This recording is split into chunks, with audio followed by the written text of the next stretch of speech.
Hello friends, நான் உங்கள் Siddharth. Welcome to friendly Siddharth channel. இன்னைக்கு நம்ம வீடியோல என்ன பார்க்க போறோம் அப்படிங்கறத பாத்தீங்கன்னா, மானிட்டரி பாலிசினா என்னது அப்படிங்கறத ரொம்பவே உங்களுக்கு எளிமையா புரியுற மாதிரி சொல்லி தர போறேன். இந்த மானிட்டரி பாலிசி எதுக்கு கொண்டு வந்திருக்காங்க அப்படிங்கறத பாத்தீங்கன்னா, காஸ்ட் அப்படிங்கறத ப்ராப்பரா மெயின்டைன் பண்றதுக்காகவும், பிரைஸ் அப்படிங்கறத ரொம்பவே அதிகமாகவும் போகக்கூடாது, ரொம்ப கம்மியாகவும் போகக்கூடாது, ஒரு ப்ராப்பரா நியூட்ரலைஸ் பண்றதுக்காகவும் தாங்க கொண்டு வந்திருக்காங்க. என்னையா நீ காஸ்ட மெயின்டைன் பண்ணுங்கிற, பிரைஸ மெயின்டைன் பண்ணுங்கிற, ஒண்ணுமே புரிய மாட்டேங்குது, எல்லாத்துக்கும் புரியுற மாதிரி அழுத்தி சொல்லு அப்படிங்கிறீங்களா? வாங்க, உங்களுக்கு ரொம்பவே புரியுற மாதிரி ஒரு ஸ்டோரி மூலமா விளக்குறேன். சரி நண்பா, இமேஜின் பண்ணிக்கோங்க, உங்க கையில ஒரு பவுண்ட் தங்கம் இருக்கு. அந்த தங்கத்தோட ரேட் எவ்வளவுன்னு பாத்தீங்கன்னா 50,000 ரூபாய்க்கு வாங்கிருக்கீங்க. திடீர்னு ஒரு நாள் பாத்தீங்கன்னா ஒரு பெரிய மழை பெஞ்சு ஊரே பஞ்சத்துல அடிபட்டுருதுங்க. அந்த டைம்ல உங்க கையில இருக்கிற தங்கத்தோட விலை எவ்வளவு ஆகும்? 50,000 இருந்து 20,000 வரைக்கும் குறைஞ்சிரும். ஏன் குறையுது?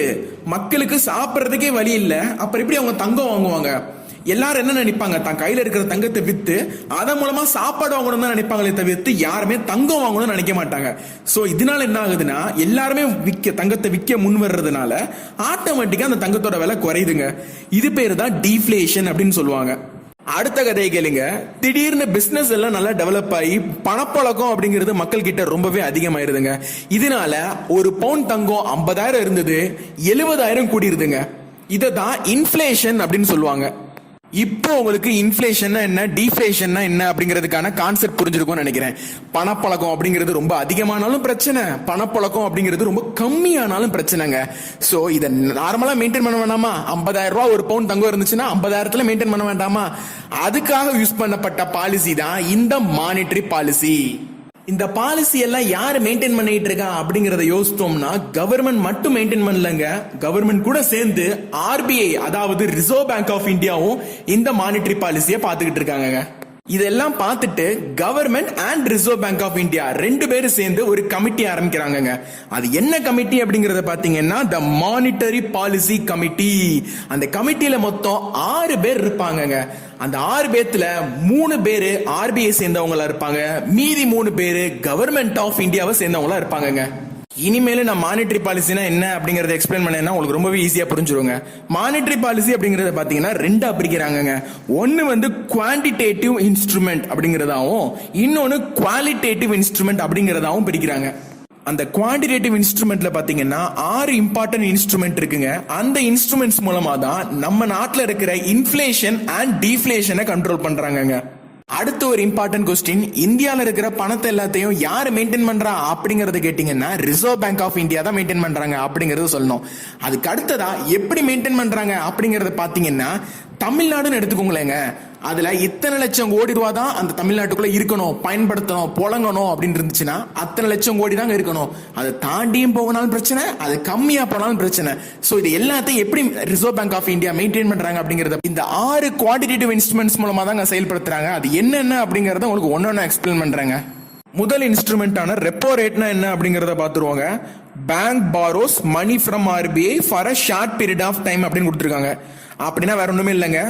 பேங்க் தன் கையில காசு இல்ல அப்படின்னு சொல்லிட்டு ஆர்பிஐ கிட்ட கடன் வாங்கினான்னா அதுக்கு ஆர்பிஐ என்ன பண்ணுவான்? ரேட் ஆஃப் இன்ட்ரெஸ்ட் போடுவான் கொடுக்குற கடனுக்கு. அந்த ரேட் ஆஃப் இன்ட்ரெஸ்ட் பேர் தான் ரெப்போ ரேட் அப்படின்னு சொல்லுவாங்க. அது எப்படி திமிங்கலாம் பேங்க்கு காசு எல்லாம் போகும் அப்படிங்கறத கேட்டீங்கன்னா, முதலே படிச்சிருப்போம் டீஃப்ளேஷன் என்னன்னு. பணப்பழக்கம் அப்படிங்கறது எப்ப மக்கள் கையில ரொம்பவே கம்மியாகுதோ மக்கள் என்ன பண்ணுவாங்க? போட்டிருக்க டெபாசிட், பேங்க்ல போட்டிருக்க டெபாசிட் அமௌண்ட் எல்லாத்தையும் வெளியே எடுத்துருவாங்க. அப்படி வெளியே எடுத்து வச்சுன்னா பேங்க் என்ன பண்ண முடியாது? லோன் கொடுக்க முடியாது. லோன் கொடுக்க முடியலன்னா பேங்க்குக்கு பிசினஸ் நடக்காது. சோ இந்த மாதிரி டைம்ல பேங்க் என்ன பண்ணுவான்னு பாத்தீங்கன்னா, ஆர்பிஐ கிட்ட கண்டிப்பா கடன் வாங்கி ஆகணுங்க. அப்படி ஆர்பிஐ கிட்ட கடன் வாங்கும் போது ஆர்பிஐ தூக்கி ஃப்ரீயா கொடுத்துருவானா? இந்தாப்பா இத்தனை கோடி ரூபா கேட்டிருக்க, நீ இந்த இத்தனை கோடி ரூபா வச்சுக்கோ அப்படின்னு சொல்லி சும்மா கொடுத்துருவானா? இல்லங்க, கொடுக்க மாட்டான். ஒரு செர்டைன் ரேட் ஆஃப் இன்ட்ரெஸ்ட் வச்சு தான் கொடுப்பான். ஒரு 3%, 4%, 5% வச்சு தானே கொடுப்பான். சோ அந்த ரேட் ஆஃப் இன்ட்ரெஸ்ட் பேரு தான் ரெப்போ ரேட் அப்படின்னு சொல்லுவாங்க. இந்த ரெப்போ ரேட் அப்படிங்கிறது மாறிட்டே இருக்குங்க. இப்ப கரண்டா என்ன இருக்கு அப்படிங்கறத கூகுள் பண்ணி பாத்துக்கோங்க. அடுத்ததா பாத்தீங்கன்னா, ஒரு பேங்க் ஆர்பிஐ கிட்ட ரெப்போ ரேட் மூலமா கடன் வாங்குச்சுன்னா அந்த பணத்தை 90 நாளைக்குள்ள வட்டியும் அசலும் சேர்ந்து திரும்ப கொடுத்தாகணுங்க. அப்படி கொடுக்காம போச்சுன்னா ஆர்பிஐ கண்டிப்பா பெனால்டி போடுவாங்க. யோ, ஆர்பிஐ கடன் கொடுக்குது, அந்த கடனை பேங்க் வாங்குது, இதன் மூலமா எப்படியா மக்களிடையே இருக்கிற பணவீக்கத்தை கண்ட்ரோல் பண்ணுவேன் அப்படின்னு கேட்டீங்கன்னா, ஆமாங்க, அது எப்படி கண்ட்ரோல் பண்ணுது அப்படிங்கறத ஒரு சின்ன எக்ஸாம்பிளோட விளக்குறேன் பாருங்க. ஆமாங்க, பேங்க் ஆர்பிஐ கிட்ட ரெப்போ ரேட் மூலமா வாங்கின கடன் எல்லாத்தையும் தானே வச்சுக்க போறது இல்லையே, அது எல்லாத்தையும் மக்களுக்கு லோனா கொடுப்பாங்க. அப்படி லோனா கொடுத்தாங்கன்னா மக்கள் அந்த பணத்தை வச்சு பிசினஸ் பண்ணுவாங்க. ஆட்டோமேட்டிக்கா பணவீக்கம் அப்படிங்கிறது கண்ட்ரோல் ஆகும். பணவீக்கம் கண்ட்ரோல் ஆச்சுன்னா ஆட்டோமேட்டிக்கா எக்கனாமி அப்படிங்கிறது பழைய நிலைமைக்கு வந்துருங்க. சோ இதன் மூலமா ஆர்பிஐ வந்து ரெப்போ ரேட்டை அதிகப்படுத்துறது மூலமாவும் கம்மிப்படுத்துறது மூலமாவும் இந்த இன்ஃபிளேஷன் மற்றும் டிஃபிளேஷனை கண்ட்ரோல் பண்ண முடியுதுங்க. இப்போ உங்களுக்கு புரிஞ்சிருக்கும்னு நினைக்கிறேன் ரெப்போ ரேட் அப்படிங்கிறது எவ்வளவு ஒரு இம்பார்ட்டன்ட் டூல், அதன் மூலமா எப்படி இன்ஃபிளேஷன் மற்றும் டிஃபிளேஷனை கண்ட்ரோல் பண்றாங்க அப்படிங்கறது தெரிஞ்சிருக்கும்னு நினைக்கிறேன். அடுத்ததா இந்த ரிவர்ஸ் ரிப்போக்கான டெஃபினிஷன் என்னன்னு பாத்துருவாங்க.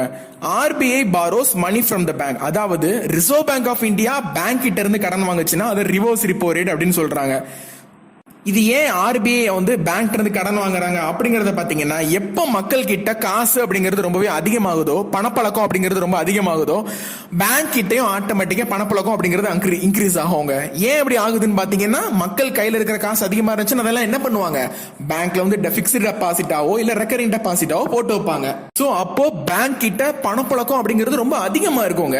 அதை வச்சு அவங்க நிறைய லோன் கொடுப்பாங்க, பிசினஸ் ரொம்ப டெவலப் ஆக ஆரம்பிச்சிடும். அப்படி டெவலப் ஆக ஆரம்பிச்சுன்னா ஆட்டோமேட்டிக்கா மக்கள் கிட்ட ரொம்ப பணப்பழக்கம் அதிகமாயிட்டே போகுமே தவிர்த்து பணப்பழக்கம் அப்படிங்கிறது கம்மியாகாது. அதாவது விலைவாசி அப்படிங்கிறது கூடிட்டு தான் போகுமே தவிர்த்து விலைவாசி அப்படிங்கிறது கம்மியாகாது. சோ விலைவாசியை வந்து ஒரு நார்மல் லெவல் கொண்டு வரணும்ல, ஒரு பாமர் மக்கள் கூட வாங்குற அளவு கொண்டு வரணும்ல, அதுக்காக ஆர்பிஐ என்ன பண்ணுவாங்க அப்படிங்கறத பாத்தீங்கன்னா, பேங்க்ல இருந்து காசை வாங்குவாங்க, அதாவது கடனா வாங்குவாங்க. கடனா வாங்கிட்டாங்கன்னா பேங்க் கிட்ட லோன் கொடுக்கறதுக்கு காசு இருக்காது. லோன் கொடுக்கலனா பிசினஸ் அப்படிங்கிறது ரொம்ப வளராது, ஒரு நார்மல் லெவல்ல வளரும். இதனால என்ன ஆகும், எக்கனாமி அப்படிங்கிறது பேக் டு ஃபார்ம் கொண்டு வந்துடலாம். அதே மாதிரி விலைவாசியையும் கண்ட்ரோல் பண்ணிடலாம். முக்கியமான ஒரு கொஸ்டின், எல்லா எக்ஸாம்ஸ்லயும் கேட்கக்கூடிய கொஸ்டின்ஸ் என்னன்னு பாத்தீங்கன்னா, ரிவர்ஸ் ரெப்போ ரேட் பாத்தீங்கன்னா எப்பவுமே ரெப்போ ரேட்டோட கம்மியா தாங்க இருக்கும். ஒரு 0.5% இல்லைன்னா 0.25% கம்மியா தாங்க இருக்கும். அது ஏன் அப்படி பண்றாங்க அப்படிங்கறத பாத்தீங்கன்னா, பேங்க் கிட்ட நீங்க டெபாசிட் போட்டீங்கன்னா உங்களுக்கு கம்மியான ரேட் ஆஃப் இன்ட்ரெஸ்ட் தான் கிடைக்கும். அதே இது பேங்க் கிட்ட நீங்க லோனா வாங்குனீங்கன்னா உங்களுக்கு அதிகமான ரேட் ஆஃப் இன்ட்ரெஸ்ட் வச்சு விற்பாங்க. சோ இதுதாங்க பிசினஸ் பாலிசி. சோ இப்படிதான் எப்பயுமே ரேட் வந்து பிக்ஸ் பண்ணுவாங்க. ரெப்போ ரேட்டும் சரி, ரிவர்ஸ் ரெப்போவும் சரி, எப்பயுமே ரிவர்ஸ் ரெப்போ ரேட்டோட கம்மியா தாங்க இருக்கும். அதுதான் ரூல், அவ்வளவுதாங்க. சரி நண்பா, உங்களுக்கு ரெப்போ ரேட்னா என்ன, ரிவர்ஸ் ரெப்போ ரேட்னா என்ன அப்படிங்கிறதுக்கான ஒரு பேசிக் ஐடியா கிடைச்சிருக்கும். அடுத்து நம்ம பார்க்க போற இன்ஸ்ட்ருமெண்ட் என்னன்னு பாத்தீங்கன்னா பேங்க் ரேட். உங்களுக்கு ரெப்போ ரேட் புரிஞ்சிருச்சுன்னா ஆட்டோமேட்டிக்கா பேங்க் ரேட் புரிஞ்சிருங்க.